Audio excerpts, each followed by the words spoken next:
Aujourd'hui, pour la chronique FQMHR, on va parler de à quoi ça sert les FQMHR, parce que si vous êtes déjà allé rouler en Ontario, en Colombie-Britannique, en moto de sentier, c'est complètement différent là-bas. Entre autres, juste si on parle de la signalisation, Benoît Gilles, c'est complètement différent. Il n'y en a presque pas là-bas. C'est inexistant, puis ils n'ont pas un réseau de sentiers à offrir aux motocyclistes. Donc là-bas, tu achètes ta vignette, mais tu n'as à peu près pas de service, alors qu'avec vous, on a quand même pas mal de choses, là. Oui, on a 4000 km à parcourir.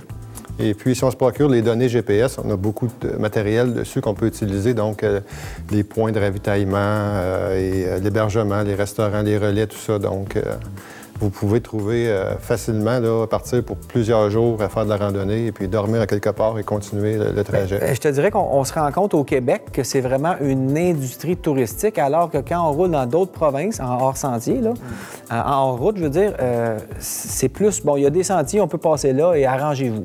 Ici, c'est chapeauté et notre argent de vignettes et de plaques sert à quelque chose. On le voit quand on s'en sert, qu'on va rouler.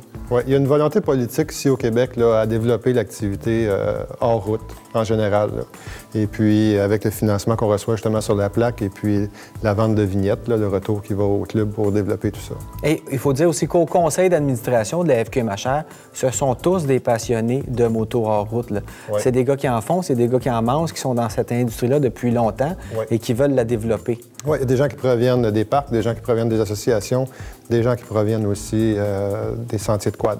Et vous travaillez justement avec les gens qui ont des sentiers de quad, les administrateurs, les bénévoles, pour pouvoir passer là-dessus, leur donner un peu de sous pour aider à leur signalisation et ça nous permet de passer en moto aussi. Signalisation de développement. Et puis, c'est certain qu'on est en constant développement pour aller chercher plus de sentiers d'année en année. Yes! On est passé en 2007 de 300 km, en 2012, aujourd'hui à 4000 km. L'objectif, c'est quoi? Sur le réseau de sentiers au complet. Parfait. Cool. Merci. Merci.